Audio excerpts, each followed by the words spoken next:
for I have sinned. It's been 3 days since my last confession. Yes, right. Hello everyone, this is AJ. Welcome back to the channel and welcome to my review for Season 2, Episode 1 of Chucky. Yes, the continuation of the Child's Play TV series. So let's talk about it.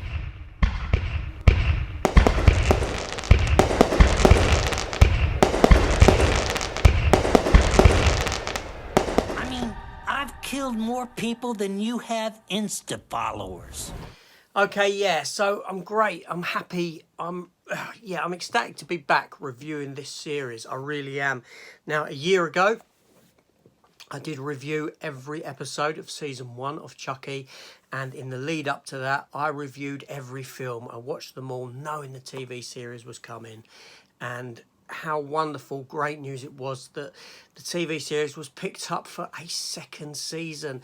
And that brings us to today with the first episode of Series 2 entitled Halloween 2.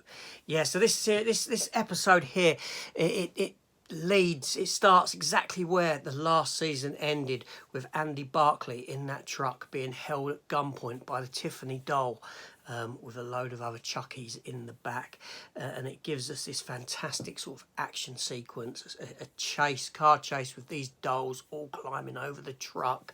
But unfortunately, Andy seems to meet a demise by driving the truck off the edge of a cliff, and killing all of the dolls, the truck exploding, but only Andy's body's never found, so we don't know what happened to him. I'm sure he will be back at some point.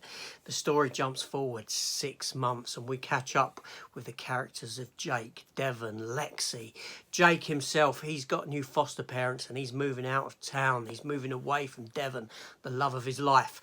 Their relationship has evolved more so, and they are really strong for one another, but Jake is moving 2 hours away with these two foster parents and a new brother called Gary, a young brother, another foster child, and they're a bit worried about their relationship, Devon and Jake, but they swear that they'll make it work. And we jump to, like I said, 6 months later after the events of the stuff that had happened before. Now, Jake, we meet Jake again on Halloween, and he's dressed as Batman, and his little brother, so to speak, is dressed as Robin. They're going to go out trick-or-treating, but they get a call from Devon, and Devon's not too happy that Jake hasn't managed to make his way over to see him. But while on the phone, Jake keeps getting these unusual phone calls, from someone asking for Tamara. Yeah, but there's no Tamara at this number, obviously. So, but they come to, well, think that possibly someone's messing with them, because Devon starts getting these phone calls as well. And then the camera comes on, and it's a trick-or-treater who's at the house of Lexi. Yes, Lexi, the character from the first season as well, the blonde girl, who knew about Chucky and come to know about Chucky, who weren't friends with Jake and Devon at first, but they grew a bond through the stuff that occurred, through what they went through in that first season. And Lexi's little sister Caroline, she opens the door but allows the individual in, and Lexi's getting up to a little bit of no good with another boy, and Jake and Devon are seeing this on the camera screen because Chucky the doll is in the house filming it. So Devon rings the police. The police come bursting in, and we sort of left there. And yeah, not in the episode. We're left there at that point. Now, Jake does make his way back over to Lexi and Devon's place. Him and Devon head into Lexi's. They all get together. They have this reunion. But Lexi, she's in a dark place. She started taking drugs, more so anything that she can use, probably because of PTSD over what had happened in that first season. But Jake and Devon, they're sure that Chucky's back, and Chucky actually turns up at the door. Chucky turns up at the door with a bomb, a homemade bomb, with Gary. Yes, Jake's younger brother. And it is again Caroline that opens the door, the young Caroline, and Chucky makes his way in. Caroline has actually got a doll as well, a Tiffany doll, but we don't know whether this Tiffany doll is alive or not. Anyway, the episode ends pretty much with this bomb exploding and it kills Gary. And our three main characters, Jake, Devon and Lexi, they are deemed to be responsible for this, for making a homemade bomb of their own, even though Chucky has destroyed himself in the blast. Kind of a suicide mission because he wants to get rid of these three. And they get sent to a Catholic home. This is actually a Catholic home that Brad Dourif's Chucky character, Charles Lee Ray, grew up as a child that was introduced in that first season. And they're left there under this house of God, so to speak, to learn the error of their ways and become responsible young adults. Yeah, and that's where we end, with a Chucky doll being delivered. We assume it's a Chucky doll, it's not opened. So, that's your episode right there. That's pretty much all that goes on in this. I say all that goes on. Quite a bit went on.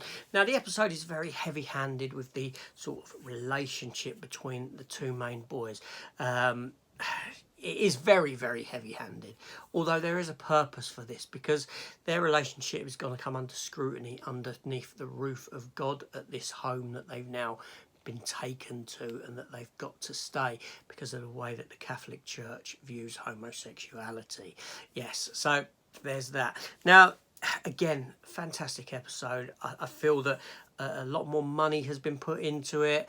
The movements of the Chucky doll, this sort of a thing, looks fantastic. The effects look a bit stronger than what I did in the first episode. Not that they were bad, they were great. Now, this episode is written by Don Mancini yet again. Don Mancini being the architect of the Child's Play franchise. You know, he's had an involvement in all of the films, writing, directing, whatever it may be. He's written this episode here. He hasn't directed this episode, but he's certainly written it. And again, Chucky is in this good stead with him because he knows the character, he knows the world. And what I really loved about the first season was all the interconnectivity, all the stuff that it reached back to in those earlier films, and it all comes, you know, it's all seeded into it. And I'm sure that this season will be no different in that tense. We don't see nothing of Jennifer Tilly in this episode, although we know she's going to be in it. That stuff will come later. This is really setting up these characters again, you being introduced to them again and putting them into a new place for them to go through some horrors again. Now there is a bit of swearing. As we know, they've allowed Chucky the use of 10 F words per episode. That's the amount that he can say. That's the amount that they have allowed the character to say on screen for this. But again, Brad Dourif knocks it out of the park as Chucky.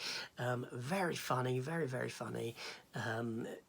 Yeah, I mean, yeah, it's what can I say? This character, the character of Chucky, is really good. I like the character of Chucky because he has a sense of humour to him. He's amusing.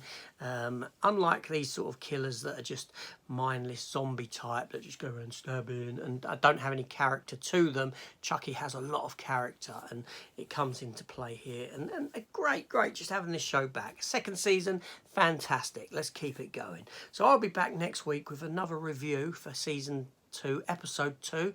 But let me know your thoughts if you've watched this down below in the comments box. Hit the subscribe button, come and join the channel where we can talk about Chucky in the lead up to this year's Halloween and beyond. And yeah, let's talk. I'll see you then. Take care all, and goodbye. I am risen! And it didn't even take me 3 days.